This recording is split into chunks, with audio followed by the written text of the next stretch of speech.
E aí, como é que vocês estão?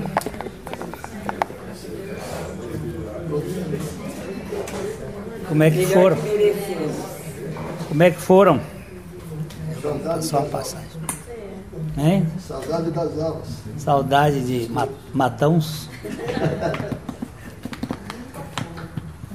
Nós agradecemos a Deus por ter nos preservado, né? E nós vamos continuar na nossa caminhadinha no processo de conhecer da suficiente graça de Deus para tratar conosco da desconstrução e do arrasto desse entulho que a gente armazena na vida da gente, da religião. Nós temos caminhado desde Gênesis 3, que é onde começa a história do pecado e a história da redenção no processo, porque a história da redenção ela antecede a própria criação. Mas no processo é a partir de Gênesis 3, quando os nossos pais caem e então entram os processos de querer ser aceitos diante de Deus pelos seus méritos e pelo seu esforço. A partir daí, nós temos duas vertentes que vão caminhar juntas.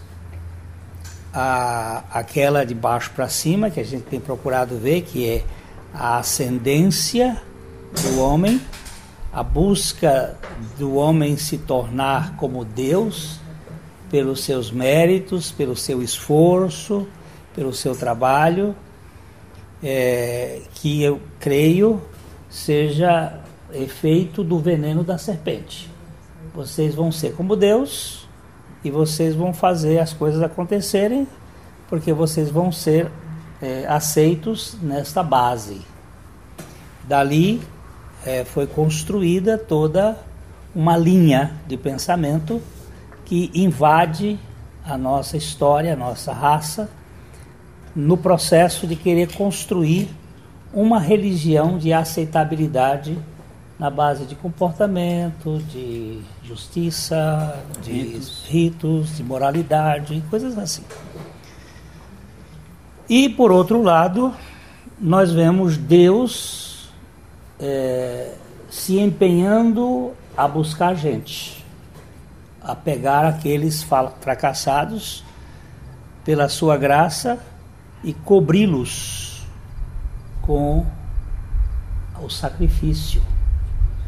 Então, o sacrifício do cordeiro que está dentro dos planos de Deus, ele assim, tipologicamente visível naquele primeiro momento em que Deus mata os animais, tira a pele e cobre os pelados, os nus, porque a religiãozinha deles não cobria.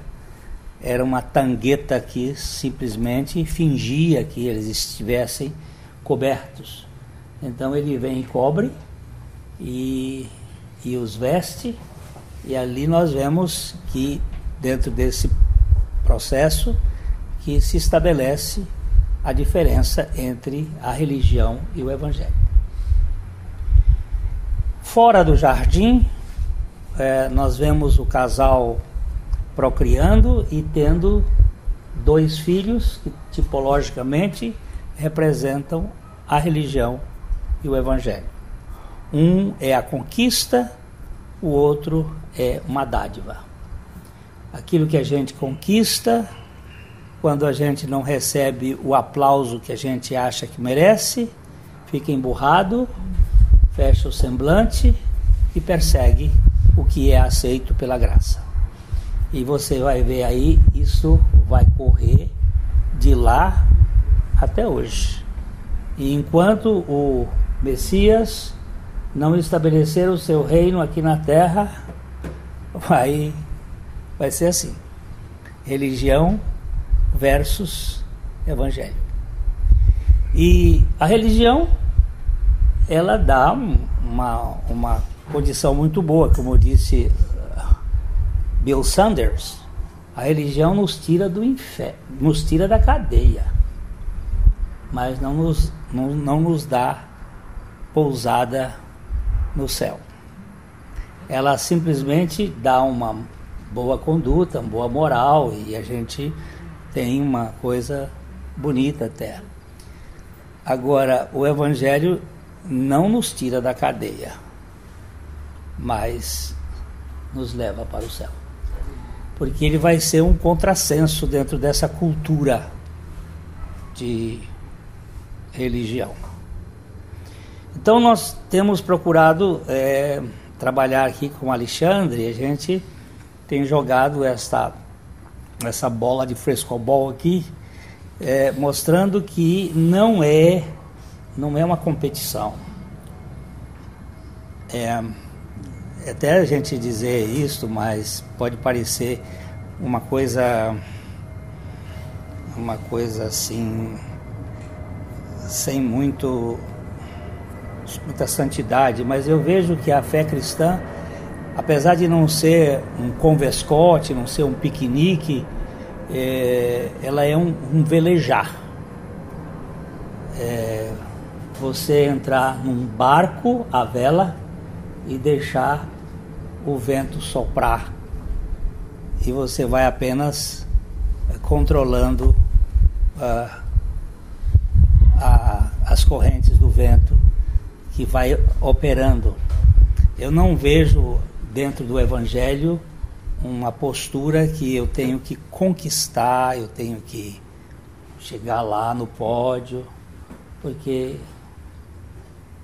seria até mesmo um sistema que iria me levar ao orgulho, e o orgulho foi o primeiro pecado que tirou Satanás, ou Lúcifer, da presença de Deus, que tirou o homem do jardim e que tira qualquer pessoa da intimidade com o Senhor.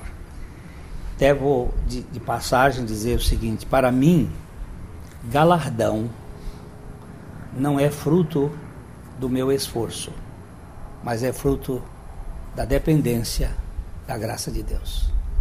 Se houver um galardão que eu vou receber lá no céu, será um trabalho do Espírito Santo me fazer depender inteiramente da suficiência da graça de Deus.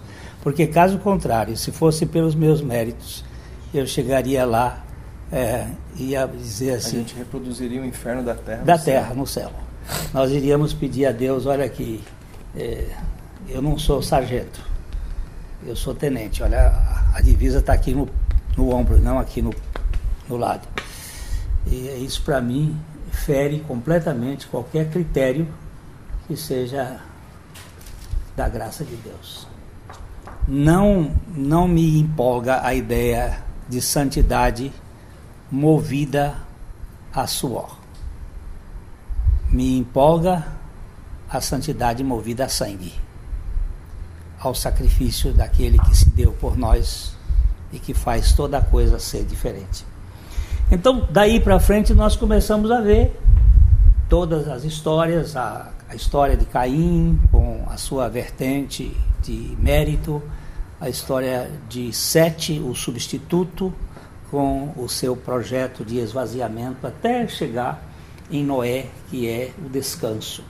Temos aquele caminhar, a partir do dilúvio, então, um novo começo da religião, que nos parece muito clara na família de Cão, e depois aquela ideia da construção da torre, e daí vem toda uma questão da cúpula, poder governar o céu com o zodíaco e poder determinar através dos signos que hoje empolga uma turma do destino, que é o Deus que criou esta falácia, o Deus do destino. E muita gente quer saber a sua vida. Aí surgem todas na história as quiromancias, as cartomancias, as profeciomancias, as profetadas todas, os sujeitos vão atrás para poder saber as direções e não a fé. Aí Deus pinça um homem, saca do meio da mais profunda idolatria que existia, a fornalha do inferno, Ur da Caldeia. Ele arranca este homem, pinça ele e começa um processo de desconstruir a religião deste homem por um método que, para mim, é a forma mais elegante de se desconstruir alguém, que é a graça de Deus. Deus não está decepcionado e começa então a tratar este homem e a sua família com um projeto que é, através de Jesus, ou através da semente da mulher, trazer alguém que nos redima de nossas presunções, da nossa pretensão de querer ser autossuficientes. Todo esse processo é extremamente gracioso e Deus vai trabalhando conosco. E nós tínhamos parado no capítulo 18 de Gênesis, né?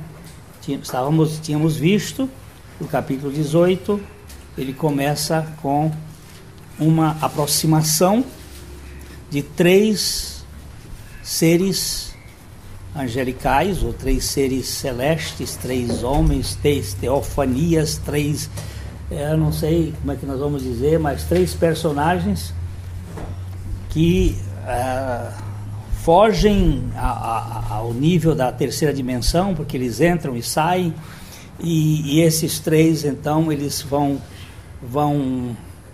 começando um processo de revelar o que Deus, os planos de Deus.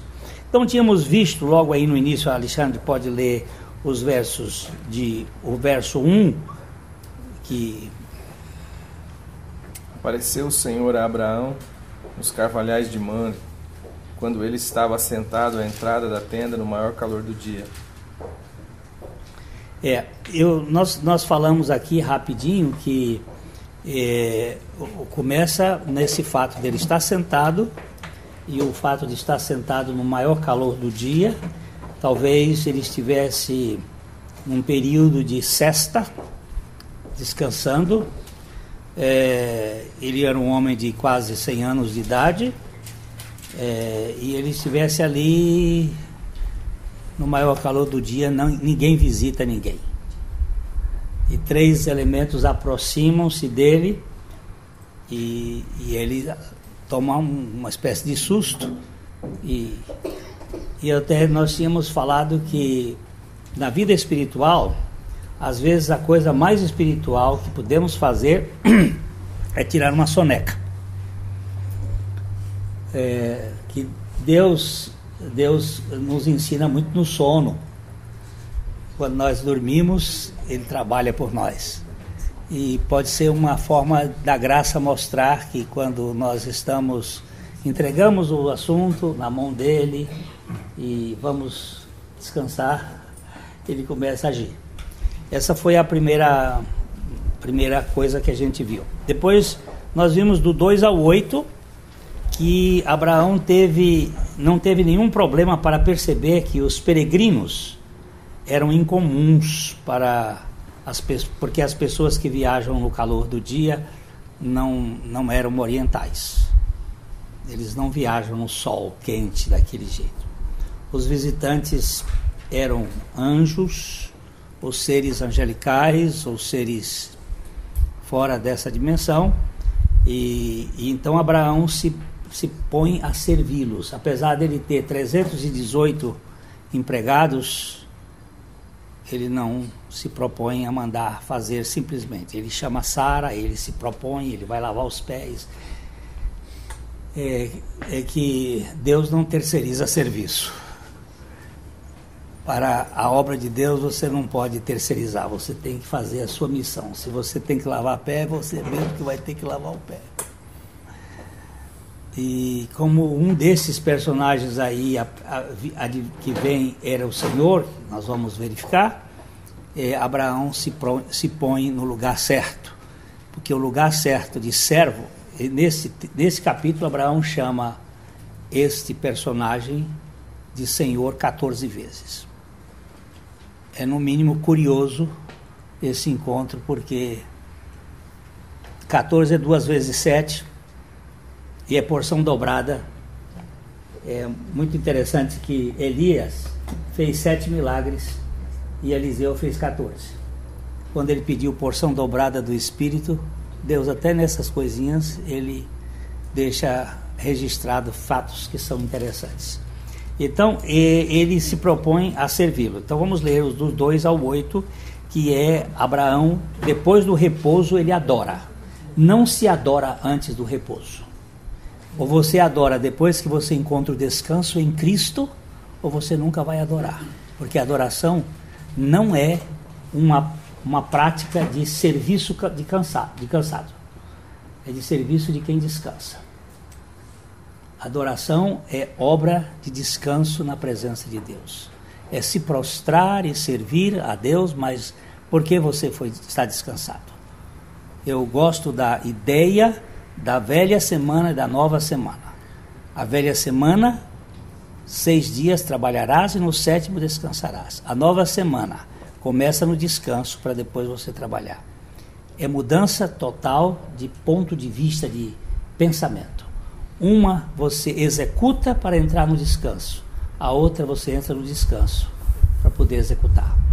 São mudanças totais. E aqui nós temos, primeiro Abraão descansa, depois ele adora. Levantou ele os olhos, olhou, e eis 3 homens de pé em frente dele. Vendo-os, correu da porta da tenda ao seu encontro, prostrou-se em terra e disse: Senhor meu, se acho mercê em tua presença, rogo-te que não passes do teu servo. Traga-se um pouco de água, lavai os pés e repousai debaixo desta árvore. Trarei um bocado de pão, refazei as vossas forças, visto que chegastes até vosso servo. Depois seguireis avante. Responderam: faze como dissestes. Apressou-se, pois, Abraão para a tenda de Sara e lhe disse: amassa depressa 3 medidas de flor de farinha e faze pão assado ao borralho. Abraão, por sua vez, correu ao gado, tomou um novilho, tenro e bom, e deu ao criado, que o apressou em prepará-lo. Tomou também coalhada e leite, e o novilho que mandara preparar, e pôs tudo diante dele, e permaneceu de pé, junto a eles, debaixo da árvore, e eles comeram. Quando Deus vier na sua casa, trate de preparar uma boa alimentação para ele. Quando Deus vem nos visitar, ele vem para relacionamento. E um lugar bom de relacionamento é a mesa. Jesus foi um Deus comelão. E ele, a grande parte dos ensinamentos dele foi, e beberrão também. E a grande parte dos ensinamentos dele foi comendo e bebendo ao redor da mesa, enquanto ele compartilhava a si mesmo para satisfazer. Você dizia: isto aqui satisfaz aqui no corpo, mas eu satisfaço vocês. E vocês me comam. Enquanto Abraão adorava a Deus servindo, porque adorar no sentido bíblico mesmo é o sentido de cultuar e cultivar são muito parecidos. Enquanto Deus colocou Adão no jardim, voltou para cultivar e para guardar. E esse cultivo é uma forma cultica de adoração, de serviço em adoração. Ele pode estar ali na presença do Senhor, preparando toda aquela questão. Depois nós vimos do verso 9 ao verso 15, que Abraão teve que ouvir. Primeiro você repousa, segundo você adora, terceiro você ouve.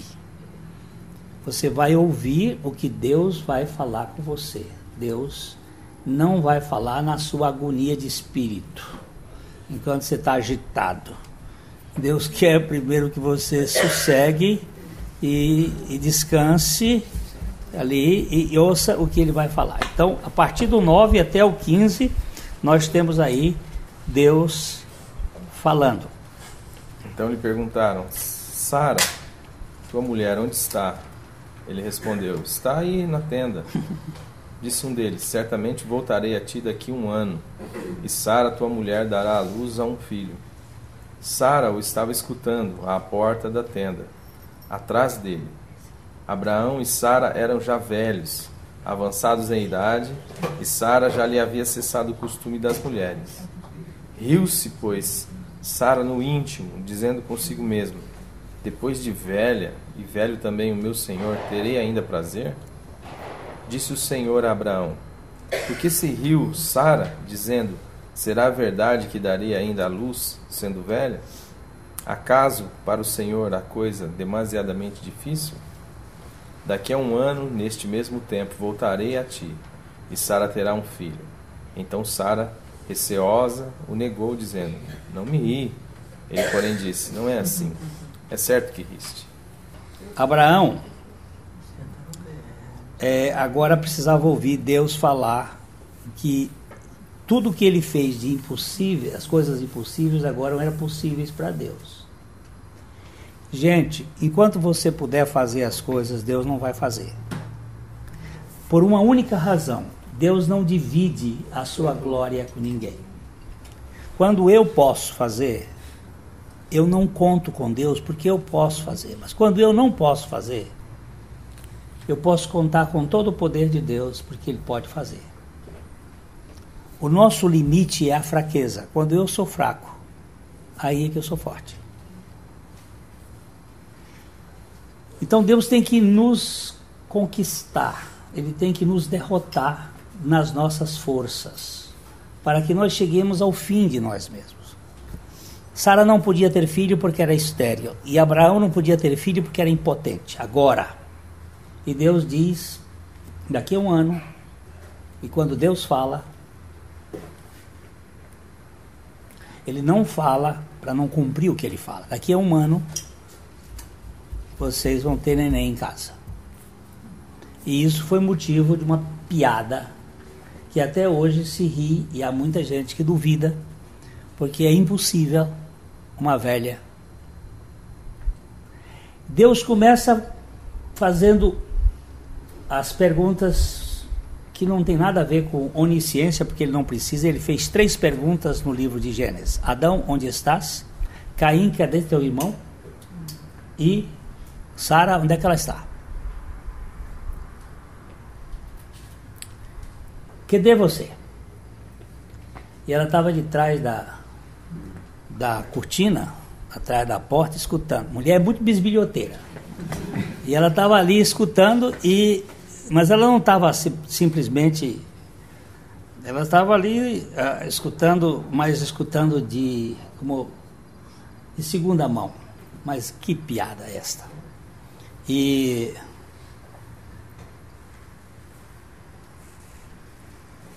há uma coisa difícil a gente entender que Deus vai fazer quando nós não podemos fazer. Essa questão aqui, há alguma coisa difícil para o Senhor? Ela é respondida 3 vezes na Bíblia, em 3 lugares diferentes. Ela é respondida em Jó 42:2. Vamos dar uma olhadinha aí. Jó também tentou se libertar pela sua força e ser aceito pelos seus méritos. E ele não conseguiu. Mas quando ele chegou ao fim de si mesmo, depois que Deus lhe fez 70 perguntas e ele recebeu 0, ele foi aprovado com louvor. Porque quando nós não sabemos nada e que Deus sabe tudo, Deus que sabe tudo vai nos ensinar tudo para que nós não saibamos nada de nós mesmos e saibamos tudo a respeito dele por ele mesmo. Então Jó 42:2 fala: Bem sei que tudo podes, e nenhum dos teus planos pode ser frustrado. Pronto, aí dá para sentar e ficar quieto. A segunda resposta é vista em Jeremias 32:17, quando tanto 32:17 como 32:27, uma é Deus perguntando e outra é ele respondendo. Ah, Senhor Deus, eis que fizeste os céus e a terra com o teu grande poder e com o teu braço estendido. Coisa alguma te é demasiadamente maravilhosa. Isso é o profeta perguntando, né? Ele diz: o Senhor fez os céus com seu braço, coisa nenhuma é demasiadamente difícil para ti. Agora, nós precisamos saber que muitas vezes Deus não faz porque o propósito dele não é este. Mas poder ele tem. E o propósito dele é que nós precisamos conhecer. Não é o poder dele em si mesmo. Mas qual é o propósito que o Senhor tem nessa história toda? E veja o verso 27, que é um complemento do 17. 32. Eis que eu sou o Senhor, o Deus de todos os viventes. Acaso haveria coisa demasiadamente difícil para mim? Ele faz a pergunta: existe alguma coisa demasiadamente difícil para mim? Bem, essa resposta nós não precisamos verificar isso, mas, por exemplo,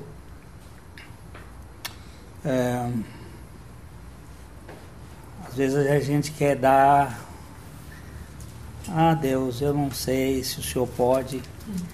Eu ouço muitas orações assim: Senhor, que tu possas fazer isso, que tu possas fazer aquilo, que tu possas. E aí você vai no meio da oração: que o Senhor possa abençoar esse povo, que o Senhor possa. Esse subjuntivo aí, ele é depreciativo do caráter de Deus. Se o Senhor quer, meu Deus, quem é que pode impedir? Agindo eu, quem impedirá? Então, vamos precisar tratar nossas orações à luz da palavra de Deus. Se o Senhor quiser, desde que o Senhor queira, e quando o Senhor quiser, eu sei que o Senhor pode. Bem sei eu que tudo podes, e que nenhum dos teus propósitos pode ser impedido. E outra vez foi Gabriel falando para Maria, que é o sinal que o rei... Qual foi aquele rei que não foi Josias, não. O rei que Deus disse: pede-me um sinal. E ele fez uma resposta da Dilma. Uma resposta politicamente correta. Não entro nessa conversa da Crimeia. Agora está vendendo a carne para a Rússia. Essas coisas assim. Você vai ficar com a Síria ou com Jeová? Pede-me um sinal. Ele disse: não, entra nessa. Aí Deus disse assim: pois é, eu vou lhe dar um sinal e você vai ver o sinal. Inicialmente, o sinal se cumpriu lá com o filho do profeta Jeremias. Perdão, o filho do profeta Isaías. Tem um nome esquisito que eu não lembro dele agora. Mas a virgem dará à luz um filho, e por-lhe-á o nome de Emanuel. Este é o sinal que se cumpre posteriormente à profecia do rei Uzias, que era um rei que tinha uma atitude meio cameleônica. Não, a Uzias não. Agora, Acasias também não. Agora vocês depois vão atrás desse rei aí, que eu estou perdido aí. Mas agora cumpriu-se em Maria, Lucas 1:37. Vê lá em Isaías 9 qual é o rei. Senão eu vou ficar com o estudo aqui todo engasgado por causa desse rei aqui. Silas. Qual é o rei que está lá no... Isaías 9. 9. Vamos ler aqui. 1,36? 1,37 de Lucas? É, quando Gabriel responde para Maria. Porque para Deus não haverá impossível em todas as suas promessas. A Maria perguntou como é que podia ser uma virgem que nunca tinha ido num motel, que não teve relação com homem nenhum, como é que ela podia ser grávida? Como é que ela ia engravidar? E a resposta foi esta: para Deus não há impossíveis. Os impossíveis são para nós. Esta resposta, ela é recorrente àquela questão de Sara. Quando Sara pergunta: será que tem alguma coisa impossível para o Senhor? Será que eu posso ter filho? Será que Abraão pode ter filho?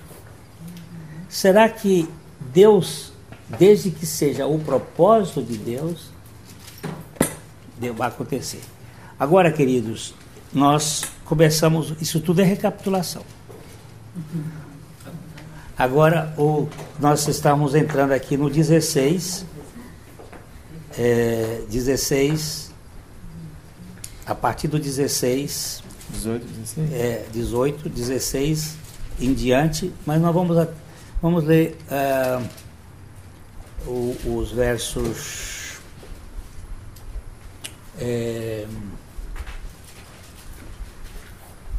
19. Vamos começar no 16. Gênesis 18, 16. Tendo se levantado dali aqueles homens, olharam para Sodoma, e Abraão ia com eles para os encaminhar. Disse o Senhor: ocultarei a Abraão o que estou para fazer? Visto que Abraão certamente virá a ser uma grande e poderosa nação, e nele serão benditas todas as nações da terra, porque eu escolhi para que ordene a seus filhos e a sua casa depois dele, a fim de que guardem o caminho do Senhor e pratiquem a justiça e o juízo, para que o Senhor faça vir sobre Abraão o que tem falado a seu respeito. Disse mais o Senhor: com efeito, o clamor de Sodoma e Gomorra tem se multiplicado, e o seu pecado se tem agravado muito. Descerei e verei se, de fato, o que tem praticado corresponde a esse clamor que é vindo até mim. E se assim não é, sabê-lo-ei. Aqui nós vamos começar a ver uma coisa aqui. Abraão era íntimo de Deus e ele não quer sair da presença de Deus, e ele vai começar a conversar com Deus. Deus sempre revela os seus propósitos aos que lhe são íntimos. Vamos dar uma olhadinha primeiro no Salmo 25:14. Não achei o rei, não. Não achou o rei, não? Não. Vocês estão ruins para a Bíblia, né? Depois, vê no 7 que vocês acham também. Do 7 em diante de Isaías, que vocês vão encontrar o rei. A gente é ruim. A intimidade do Senhor é para os que o temem, aos quais ele dará a conhecer a sua aliança. A intimidade do Senhor É para os que o temem. é para aqueles que o reverenciam, que o consideram, e ele vai passar para eles as coisas que vão acontecer. Quem é? Acas. A casa achou, hein? Acá está. Então, queridos, nós podemos aqui verificar, primeiro, que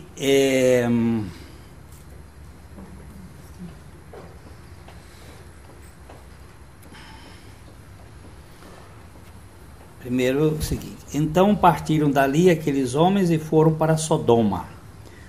Eram 3, porém Abraão permaneceu ainda na presença do Senhor. Eram 3, e um que ele chama o Senhor, ele ficou com ele. Aqueles 3 homens partiram da casa de Abraão para Sodoma com um propósito de destruir uma cultura. Porque essa cultura havia chegado ao seu clímax em termos de perversão, em termos de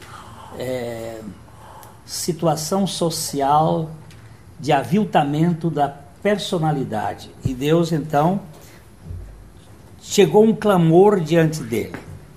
E ele foi ver se era aquilo lá mesmo. Essas observações de Deus.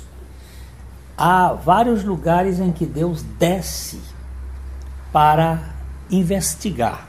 Não é que ele não saiba, é que ele se aproxima da questão.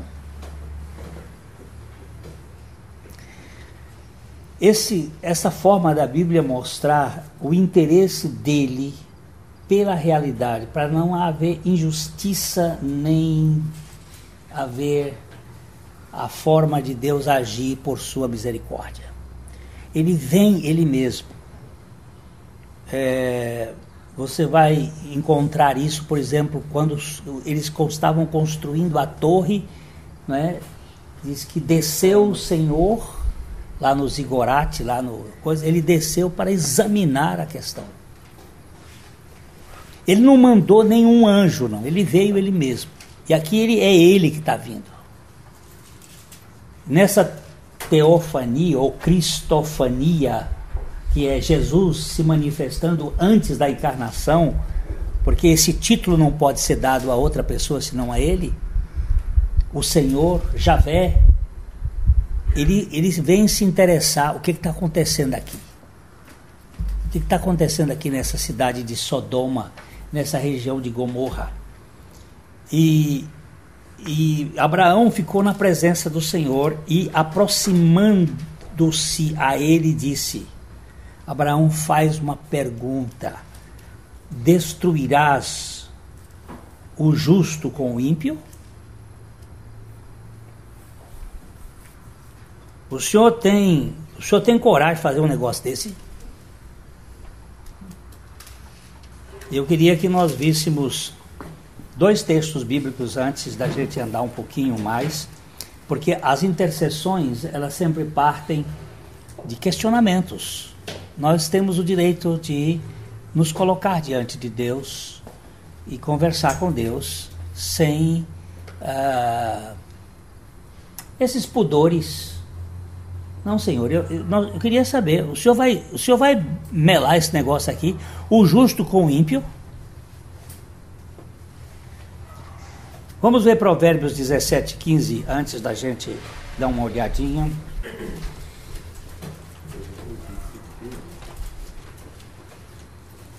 Provérbios 17:15. O que justifica o perverso e o que condena o justo, abomináveis são para o Senhor, tanto um quanto o outro. Aqui é um texto difícil da gente desamarrá-lo. O que justifica o perverso. Quantos são os perversos da face da terra? Todos. Então não dá para justificar o perverso. E o que condena o justo, quantos são os justos da face da terra? Nenhum. Até esse texto nos mostra o seguinte: Jesus, para ser condenado, ele teve que levar a nossa perversão. Senão não poderia. Senão ele não poderia ser condenado, senão seria abominável perante o Senhor. E para justificar o perverso, o justo teve que assumir a perversão do perverso.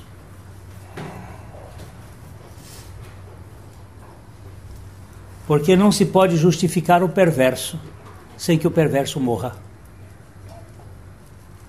E ele teve que assumir a perversão do perverso para ser o justo e o justificador daquele que tem fé nele. Em Provérbios 24:24 também diz: o que disser ao perverso, tu és justo, pelo povo será maldito e detestado pelas nações. É o que está acontecendo hoje. Exatamente. Se você disser ao perverso, tu és justo,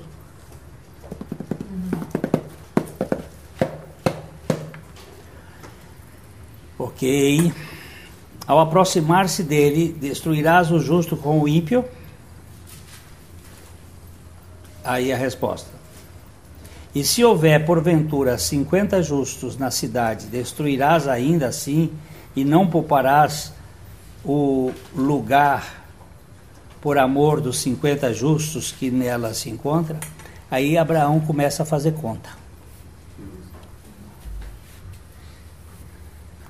A oração dele começou com 50.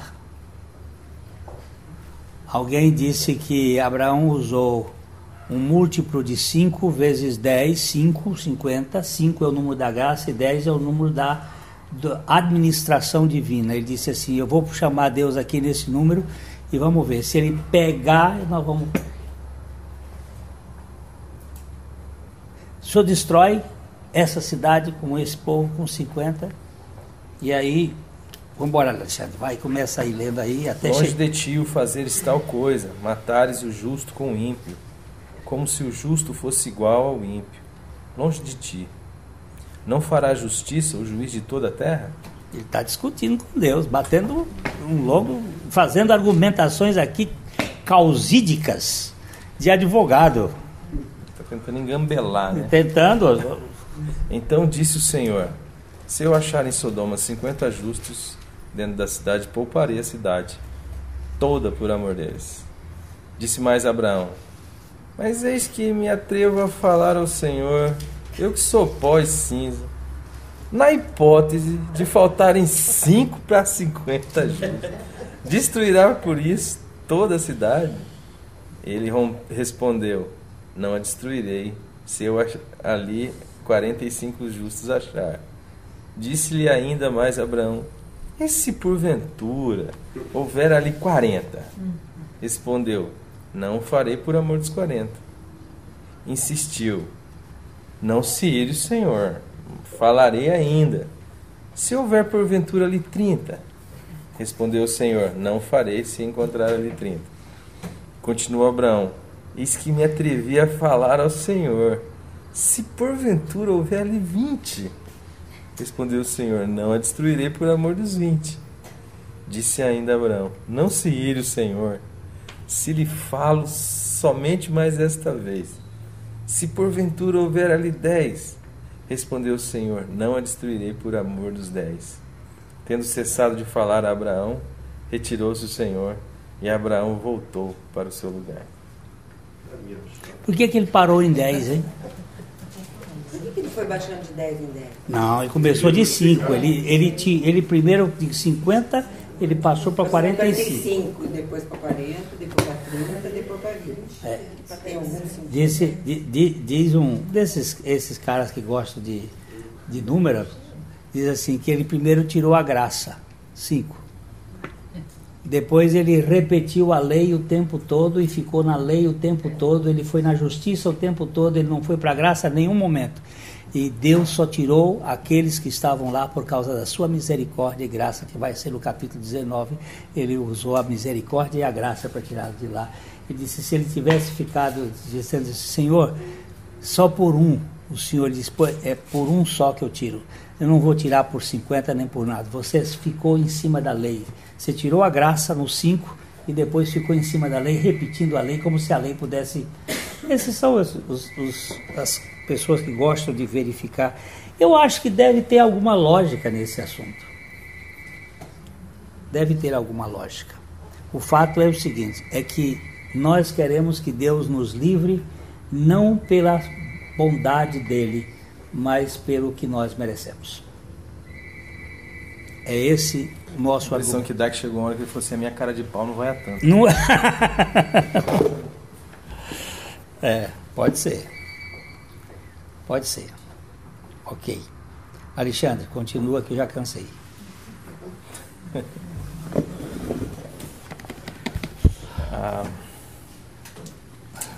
Bom, dentro desse princípio, né, de pensar nas escrituras, nos textos, na contraposição entre a religião e o evangelho, algumas coisas aqui que foram faladas, como a disposição do Senhor para o relacionamento e como a gente não entende que o conhecimento do Senhor é um conhecimento relacional. A proposta da religião é sempre para a gente saber coisas acerca de Deus, e Deus quer de fato fazer um banquete conosco. O convite que o Senhor nos faz é o convite para a mesa, é o convite para o relacionamento de filhos, é o convite da graça. Realmente é algo espantoso para nós a ideia de que Deus se importa conosco, a ideia de que Deus rompeu com essa estrutura comercial, relacional, não relacional, que sempre nos coloca numa situação de tentar agradar um Deus. E o Glenn começou dizendo aqui, tentar se fazer aceito a Deus pelo aquilo que a gente desempenha e faz. Na realidade, o que eu percebo é que o nosso desejo é quase ser aceito como Deus. É isso que está por trás de uma adoração que tem como objetivo convencer a Deus da sua condição de igual, da sua situação de correspondente a Deus.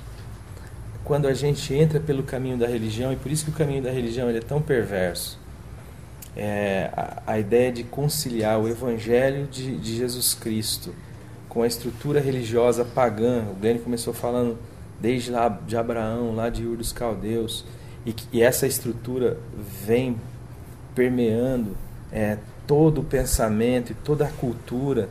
E hoje, para nós, nós olhamos à nossa volta e o Evangelho tem sido transformado na mesma coisa. Então, por isso a gente vê templos de Salomão, a gente vê queima de cordeiro pascal, a gente vê a adoração de Deus num lugar, a relação com Deus sendo vista como um desempenho humano, a relação com Deus sendo proposta como uma barganha. O Glenn saiu falando aqui sobre a ideia do galardão. A gente vê tanta gente perdendo tempo e querendo estruturar uma teologia que suporte o galardão a partir do mérito humano, e a gente de fato não entende que isto é reeditar o inferno no céu. E para nós é muito difícil, mas quando você olha para o texto, Deus vem em direção, mesmo na recapitulação nós vimos lá o que aconteceu com Sara, é uma dúvida acerca do que Deus faria. É diferente de Maria. Maria quer saber como que aquilo vai acontecer. Sara está olhando e dizendo assim, bom, eu não acredito que isso seja possível. Quando a gente olha para o texto, o serviço, a relação de serviço sendo entendida como adoração, como deixa eu fazer parte desse momento, deixa eu fazer parte do que o Senhor está fazendo. A sua presença é o meu galardão, a sua presença é a minha motivação, estar com o Senhor é a minha alegria. Quando a gente olha para um Deus que não suporta a maldade, existe uma quantidade de maldade que Deus não suporta. Ele intervém, ele age. Sodoma e Gomorra é a expressão dessa justiça de Deus que precisa ter uma fala de Deus, mas mesmo assim, como também o Glenn ressaltou, há uma interação de Deus no processo, ou seja, Deus vem sofrer a realidade do que está acontecendo. Deus não é um Deus distante, Deus não é um Deus metafísico, impessoal. Deus é o Deus que se encarna, que vem compartilhar a nossa história.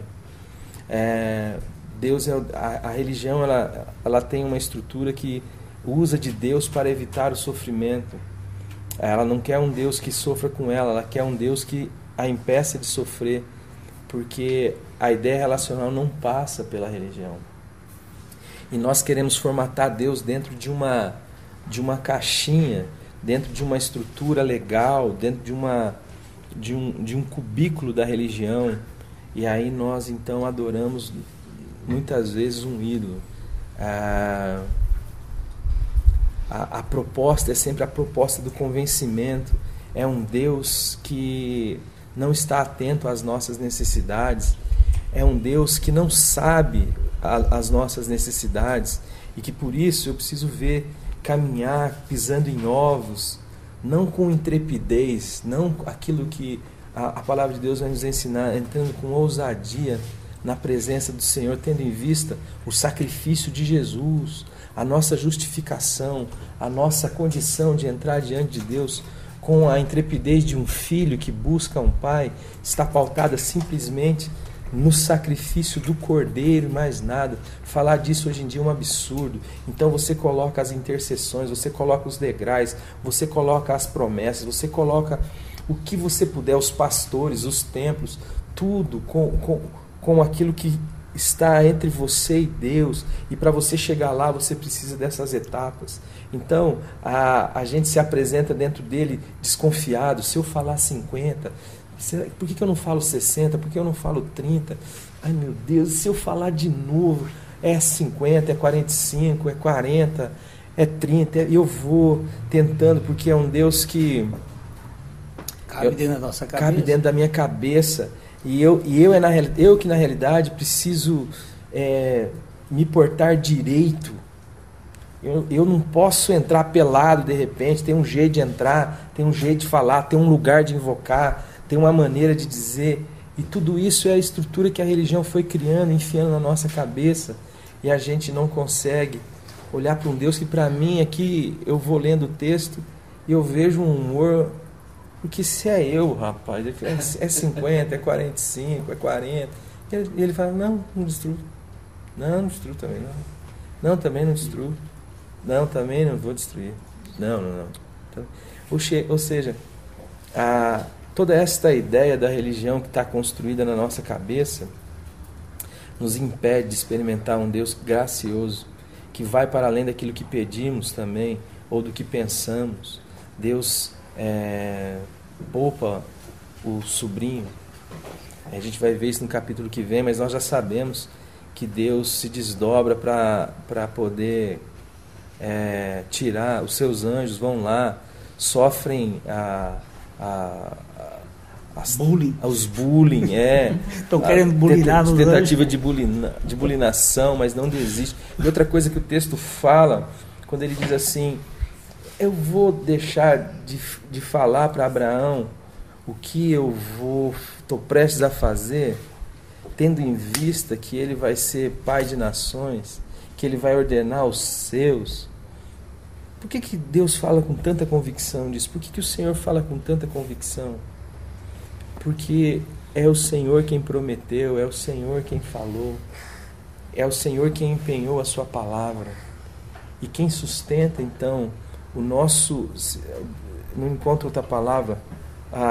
Vamos falar melhor aqui. Quem sustenta a nossa realidade escatológica é Deus. Escatológica é das coisas do fim, né? Eu ia falar destino, mas destino eu sei que o Glenn já ia me dar um cacete. Então, Deus tem uma palavra ao nosso respeito. Deus preparou o caminho para que a gente ande de antemão, para que a gente ande por ele. Mas aí nós aceitamos a proposta da religião, onde se cria então os embaraços, as técnicas, os ritos, as falas, os mediadores. O pastor tem a oração melhor. A gente precisa então sustentar a dimensão do templo. A gente precisa sofisticar demais o evangelho. A gente precisa motivar as pessoas pelo mesmo modo que o mundo motiva os seus, que é pela competitividade, pela inveja, pelo desempenho, pelo prêmiozinho, pelo galardãozinho, sabe? E Deus está querendo se dar a nós. E Deus nos chama para um relacionamento de intimidade. Deus já providenciou tudo no Senhor, mas para nós é complicado descansar nisso, porque na nossa cabeça tem muito lixo, mas muito lixo da religião. E a nossa maneira de pensar é uma maneira de pensar contaminada, poluída, obstruída. Existe muito pensamento que nos impede de descansar no amor de Deus. Eu estava começando aqui, antes de começar o bate-papo, eu falei para o Glenn, como é que você me aguenta? E ele falou assim, do mesmo jeito que você me aguenta. Porque a gente, tem hora que a gente pensa de um jeito, fala de um jeito, a gente age, eu falo assim, Senhor amado, é muito equívoco, é muito pensamento ruim, e a ideia é uma só. Quando o Glenn falou, se tiver galardão, a questão aqui não é galardão, mas se tiver galardão, a realidade desse galardão só pode ser dada pelo descanso, né? Pela confiança. Aí veio no meu coração assim, filho, confia no meu amor, confia no que eu fiz e viva, segue a sua vida, anda comigo, tenha prazer na minha presença, o resto eu vou ordenando, eu vou te fazer perfeito, já está tudo pronto. Você, se Deus te colocou para ser pai de nações, para abençoar a família, para gerar filho, mesmo com a mulher estéril, tudo isso vai acontecer. Mas nós acachapamos Deus, nós colocamos Deus dentro de um rito, dentro de um dogma, e dizemos assim, Ele vai agir, fora disso Ele não age. Aí nós dizemos assim, disso Ele gosta, se eu fizer assim eu vou ser melhor do que o outro, se eu não fizer assim Deus vai me castigar, ou Deus... Enfim, gente, a gente vai criando toda uma estrutura aí, e quando a gente olha, é um Deus que vem em direção no maior calor do dia, é um Deus que quer comer com a gente, é um Deus que ouve as nossas bobagens, é um Deus que nos olha com um olhar de misericórdia, de graça, é um Deus que se sente constrangido em omitir alguma coisa de nós. Isso expressa uma consideração em relação a nós, que eu falo, meu Deus, mas será que eu vou ocultar isso dele? Não posso. Ele é meu amigo, mas nós estamos tão distantes dessa realidade. A nossa relação com Deus, na grande maioria das vezes, a minha relação com Deus é religiosa. A minha também. Eu estou tentando medir Deus, eu estou tentando convencer Deus, eu estou tentando me avaliar, ver se eu estou andando certo, e eu não estou olhando para Jesus, para o sacrifício de Jesus. Eu não estou querendo correr para o colo do meu pai. Eu estou querendo ser melhor do que os outros. Eu estou querendo ganhar o céu. E eu falei, então, meus amores, eu olho assim para o texto, eu fico olhando, falo, tem tanta coisa que está dita e não está dita, né? Uhum. Que você fala, você começa a olhar e fala, meu Senhor, o Senhor é assim. Então, hoje nós vivemos numa estrutura religiosa pesada. Misericórdia. As pessoas dão crédito, nós damos crédito a isso. Mesmo aqueles que estão com os olhos abertos para ver algumas coisas que estão erradas, ainda assim, no dia a dia, vão se deparando com tanta construção na mente, no coração, na alma, que só tem fundamento na religião, não tem nenhum fundamento em Jesus e nem no seu Evangelho. Deus rasgou os céus, Deus se tornou um de nós, Deus compartilhou a nossa finitude até o ápice da cruz, para nos libertar de uma condição de não ser, de uma condição de fingimento, de uma condição onde o tempo inteiro eu preciso ser quem não sou, eu preciso parecer ser quem eu não sou, para que você me aceite, para que você me admire, para que Deus me abençoe, para que Deus não me mande para o inferno. Eu preciso o tempo inteiro viver mergulhado na estrutura da mentira e da fortaleza, e Deus vem assumir a condição da fraqueza e diz, não, filhão, o caminho é o inverso, o caminho é a cruz, o caminho é a graça, o caminho é a misericórdia, é a suficiência de Jesus.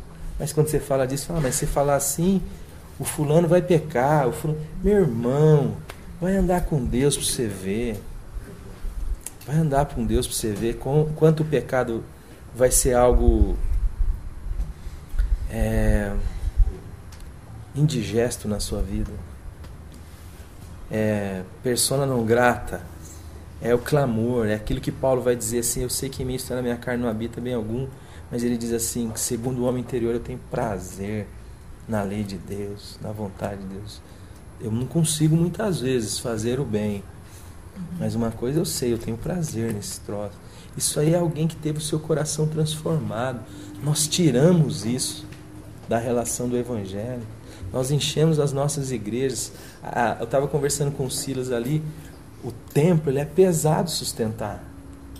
Templo? O templo. Tudo é... Mas aí, ele estava falando de uma determinada lugar aí onde a pessoa viu e que chegou lá na igreja, tinha todo mundo de tal cor. Um metia a vuvuzela para dizer que quantos cresceu na célula dele e tal. E você vai vendo esse negócio. Não, cada um tinha uma cor. E vuvuzela, e tal para cor. Multiplicou. Aí ele falou assim, gente, o templo é pesado, então você precisa sustentar esse troço. Então você precisa barganhar o Evangelho, motivar as pessoas. Você precisa criar um Deus que é barganhador mesmo. Mas o Deus do Evangelho é um Deus que quer comer, que quer lavar pé, que quer ter relacionamento. E a santidade é a santidade daqueles que são constrangidos pelo amor de Deus e dizem assim, Senhor, eu não posso nada, mas eu quero te adorar participando daquilo que o Senhor está fazendo. Me inclui nisso, me deixa participar disso. Mas isso é para louco, né? É para louco mesmo. Mas evangelho é coisa de louco e é loucura boa. Só para dizer o negócio da questão do galardão, porque eu estava respondendo para alguém e disse, qual foi o galardão de Paulo?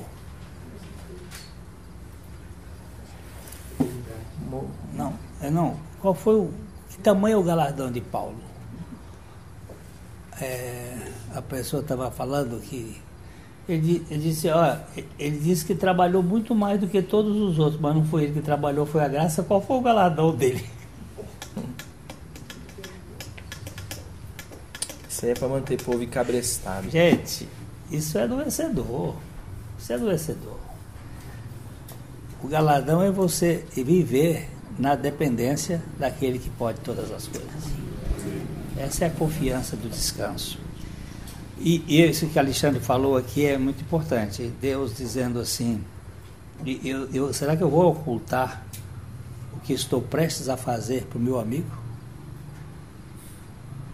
Sim. Eu vou ocultar isso para o meu amigo? Não faço isso. Antes de acontecer, eu chamo os meus profetas e conto para eles o que vai acontecer. Eu conto para eles porque eu não quero que ninguém fique confuso.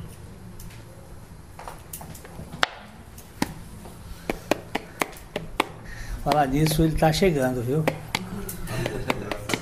Está chegando. Ele já avisou para os seus profetas que só disse, não diz o dia, né? Mas ele disse assim, quando vocês virem essas coisas, estou chegando. Só avisando que hoje não vai ter o lanchinho, porque a Débora foi junto com o Zé. Acabou de chegar e o Zé foi operado. Ah lá, tá ali. O Zé foi operado. O Zé foi jogar bola. Levou uma cotovelada, quebrou o nariz e... Como é que tá o Zé? Tá bem. Quebrou a cara.